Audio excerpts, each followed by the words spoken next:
Assalamualaikum warahmatullahi wabarakatuh. Alhamdulillah wa nasta'inuhu wa nastaghfiruh. Na'udzu billahi min shururi anfusina wa min sayyiati a'malina. Pertama-tama, mari kita senantiasa bersyukur kepada Allah Subhanahu wa taala dan salam dan salawat mari kita senantiasa curahkan kepada baginda Nabi Muhammad sallallahu alaihi wasallam. Sebelumnya yang terhormat Ibu Dr. Adhar SPDI MPDI selaku dosen pada mata kuliah belajar dan pembelajaran yang telah memberikan amanah kepada kami untuk membuat tugas akhir, yakni mempresentasikan salah satu dari mata pelajaran dan belajar dan pembelajaran itu sendiri. Kita masuk ke inti pembahasan. Adapun pembahasan saya pada kesempatan kali ini, yakni saya akan membahas tentang sepengetahuan saya sendiri tentang pengertian belajar dan ciri-ciri dan tujuan belajar itu sendiri.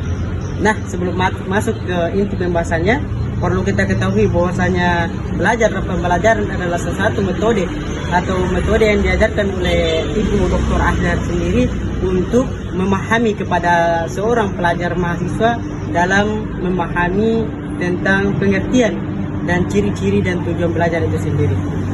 Nah, kita masuk ke inti pertama, yakni pengertian belajar. Nah, perlu kita ketahui bahwasanya belajar adalah suatu proses yang dilakukan setiap individu untuk mendapatkan perubahan yang laku dalam bentuk pengetahuan, baik itu dalam pengetahuan keterampilan maupun keterampilan positif sebagai pengalaman dalam berbagai materi yang telah dipelajari.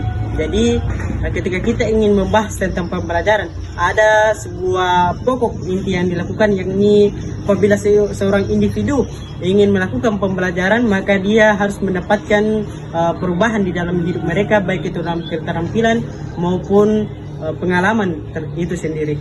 Kita masuk ke inti pokok yang kedua. Kita akan membahas sedikit tentang ciri-ciri belajar itu sendiri. Nah, yang pertama adalah belajar rasional.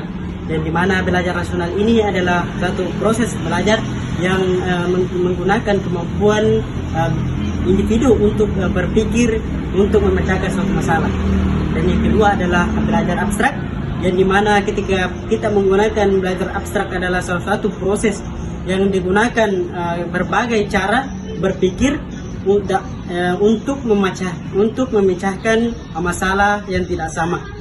Ya, dan yang ketiga adalah belajar keterampilan, yang dimana belajar keterampilan ini adalah suatu proses belajar yang menggunakan kemampuan gerak-gerik suatu individu, baik itu pelajar maupun mahasiswa itu sendiri.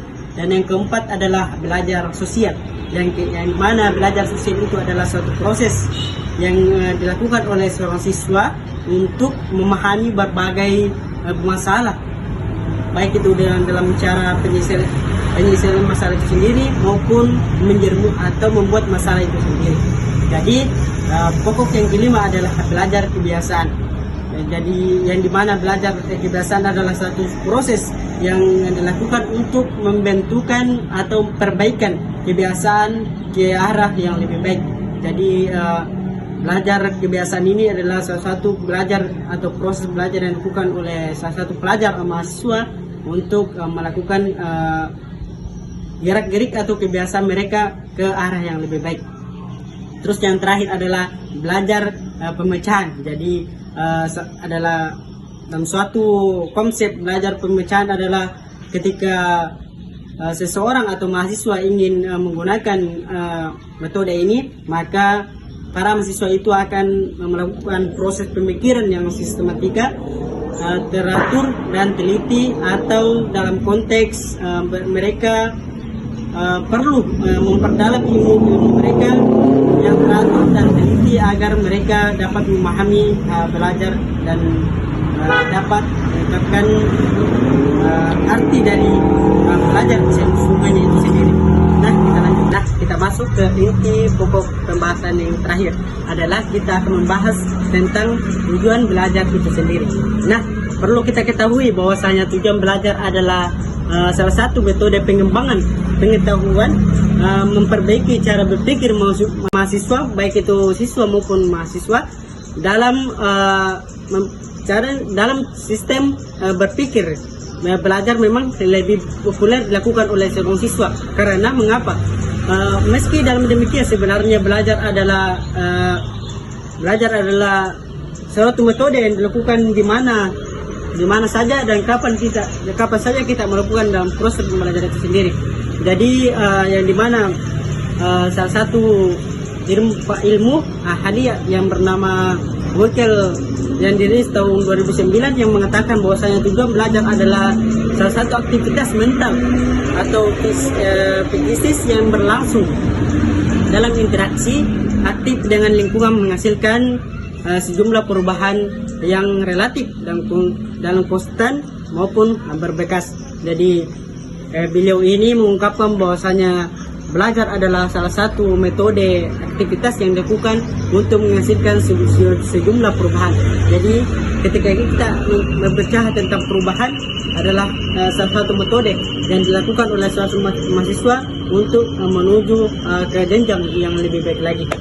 Nah, adapun tujuan pembelajaran menurut para ahli, yang sepengetahuan saya, yang pertama adalah Ribble yang dirilis pada tahun 2010, yang dimana beliau pernah mengatakan bahwasanya tujuan belajar adalah proses mendapatkan pengalaman itu sendiri. Jadi beliau ini mendefinisikan belajar adalah salah satu metode untuk mendapatkan pengalaman. Dan yang kedua adalah Salameto yang dirilis pada tahun 2010 juga, bahwasanya beliau juga pernah berkata bahwasanya tujuan belajar adalah suatu proses usaha yang dilakukan seseorang untuk memperoleh perubahan tingkah laku yang baru untuk secara umum sebagai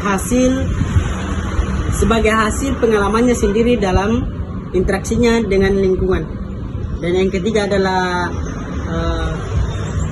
beliau yang bernama Sagala yang dirilis pada tahun 2005. Beliau pernah mengatakan bahwasanya tujuan belajar adalah salah satu proses perubahan berpikir atau pribadi seseorang berdasarkan praktek dan pengalaman tertentu. Dan terakhir adalah ahli yang bernama Sudirman, yang dimana Sudirman ini pernah berkata bahwasanya tujuan belajar adalah salah satu perubahan tingkah laku manusia yang penampilannya dengan berbagai konsep, yang dimana ketika kita ingin mendefinisikan belajar, kata beliau, kita akan melihatnya dengan tingkah laku. Apakah pelajar mahasiswa ini sungguh-sungguh untuk mendalami ilmu pengetahuan belajar itu sendiri. Adapun tujuan belajar secara umum, sepengetahuan saya, bahwa yang pertama adalah melatih kemampuan berpikir. Jadi ketika ingin membahas tentang melatih kemampuan berpikir, kita akan berpatokan kepada otak kita sendiri, yang dimana ketika kita ingin menyelesaikan atau belajar tentang belajar, kita akan mengasah otak kita sendiri. Dan yang kedua adalah mengembangkan kecerdasan. Ketika kita yang dulunya tidak tahu dengan hal tersebut, ketika kita ingin menggunakan atau kita pernah belajar, maka sesuatu itu pasti kita tahu. Dan yang ketiga adalah melatih kemandirian, yang dimana ketika kita setelah kita membuat suatu masalah atau tugas yang diberikan oleh salah satu baik itu guru maupun dosen, kita akan dilatih kemandirian kita, bagaimana kita menyelesaikan permasalahan itu dengan sendirinya. Dan yang keempat adalah beradaptasi, yang dimana proses adaptasi adalah ketika kita yang dulunya alumni dari SMA, pondok pesantren maksudnya, dan kita masuk ke jenjang yang paling tinggi adalah ketika kita ingin kuliah, maka proses adaptasi itu dilakukan untuk melakukan proses belajar itu sendiri. Dan yang kelima adalah mencegah mengelola informasi. Jadi perlu kita ketahui bahwasanya mengelola informasi adalah salah satu tujuan belajar, inti pokok dari tujuan belajar ini, karena ketika kita ingin membuat suatu permasalahan, ingin kita mengungkapkan suatu permasalahan, kita akan mencari dulu apa sih informasi yang ada di permasalahan itu sendiri. Dan yang keenam adalah keterampilan sosial, yang dimana ketika kita ingin menggunakan proses atau tujuan belajar itu sendiri, muncullah tentang keterampilan sosial, yang dimana kita akan berpatokan pada bagaimana kita mengacu kepada media sosial, bagaimana kita mendapatkan informasi baik itu dalam konteks sosial maupun kita dapat mendengarkan melalui kajian-kajian itu sendiri.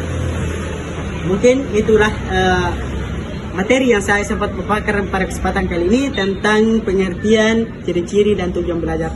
Saya Abdul Aziz pun pamit mundur diri. Assalamualaikum warahmatullahi wabarakatuh.